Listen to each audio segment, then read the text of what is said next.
کراچی سے پشاور کی سمت انڈس ہائی وے کے 800ویں کلومیٹر پہ آپ کو دائیں جانب ایک بورڈ دکھائی دے گا، رسول پور۔ سرسری گزر جائیں تو معمولی سا گاؤں، دھیرے دھیرے دیکھیں تو بہت کچھ عام ڈگر سے ہٹا ہوا۔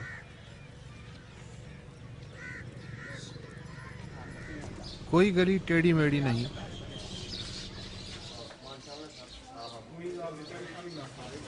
کوئی کوچہ بے نام نہیں۔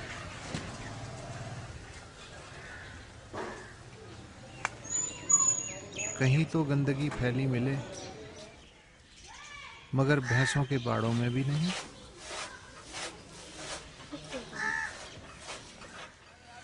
بچے بچیاں جوق در جوق اسکول جاتے ہیں، مگر اس میں بھلا کیا خاص بات ہے؟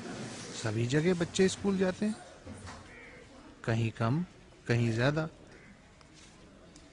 لیکن رسول پور یوں الگ ہے کہ یہاں والے اقوام متحدہ کی یہ تعریف نہیں مانتے کہ خواندہ انسان وہ ہے جو صرف حروف تہجی لکھ اور پڑھ کے دستخط کر سکتا ہو۔ عالمی معیار جو بھی ہو، ہمارے نزدیک یہ معیار ہے کہ کم از کم میٹرک ہونا ضروری ہے۔ اور اگر میٹرک نہیں ہے تو اس کی زندگی عذاب میں؟ ہاں بالکل یقین 100%۔ اس کو یہاں پڑھا لکھا نہیں کہتے لوگ، وہ میٹرک کے نیچے مڈل بھی ہو تو یقین کریں کہ یہاں مڈل کو پڑھا لکھا لوگ نہیں کہتے ہم۔ باقی یہ تعلیم کے بارے میں یہ کوئی تصور نہیں ہے کوئی بچہ اسکول نہیں جائے گا، یہ بالکل کوئی کسی خاندان کسی فرد کسی باپ کسی ماں کے ذہن میں نہیں ہے، بچہ آٹومیٹک چلا جاتا ہے اسکول۔ اس گاؤں کی آبادی ان 2000 بلوچ احمدانیوں پہ مشتمل ہے جن کے بزرگوں نے پچھلے 200 برس سیلاب کے ہاتھوں 5 بار ہجرت کی اور پھر 80 برس پہلے اس جگہ آباد ہوئے۔ ہمارا ایک بزرگ گیا تھا دہلی امین آباد، وہاں اس نے اسلامی تعلیم حاصل کی۔ کب کی بات ہے یہ 1821 کی بات ہے۔ ہم سب کاشتکار تھے، جٹ تھے۔ اس نے کہا بھائی تم تعلیم حاصل کرو۔ پھر ہمارے دادے، 3 دادے، وہ 3 گئے تعلیم حاصل کرنے کے لیے۔ پھر سے ایک سلسلہ چل پڑا۔ یہاں آیا تھا عارف نواز SSP، وہ سالانہ ایک رسالہ نکالتا تھا پورے محکمے کا۔ اس نے لکھا ہے کہ اس ضلع میں ایک گاؤں ہے رسول پور، جہاں کی بلی بھی گریجویٹ ہے۔ رسول پور بسنے کے 2 برس بعد 1935 میں یہاں لڑکوں اور لڑکیوں کے لیے 2 الگ الگ پرائمری اسکول اپنی مدد آپ کے تحت بنائے گئے۔ تاریخ پیدائش میری ہے 1926۔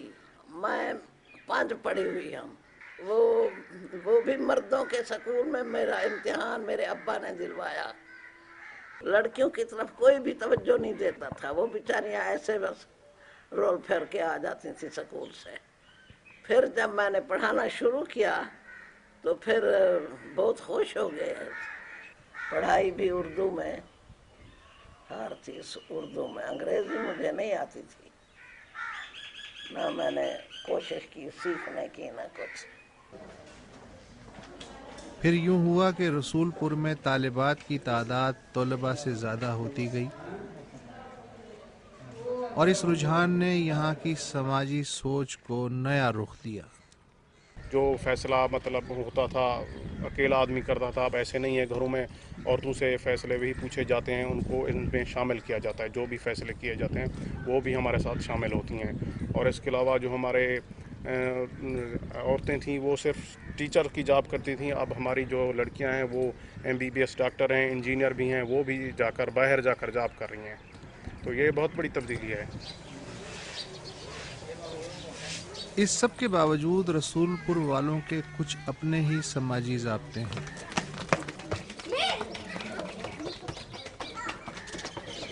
پورا گاؤں نو اسموکنگ ایریا ہے، چائے تک کا کھوکا نہیں، کوئی غیر آدمی یہاں زمین بھی نہیں خرید سکتا۔ اگر وہ زیادہ ریٹ بھی لگائے گا تب بھی نہیں ملے گی اسے۔ اچھا، اگر آپ بھی جائے کسی وجہ سے تو اسے شادی کے میں شریک نہیں کرتے، رجسٹ کریں گے ہر حال میں۔ نئی بھی باہر سے آتا ہے، کپڑے بھی باہر سے استری ہوتے ہیں۔ جو بھی دوسرا آدمی یہاں پر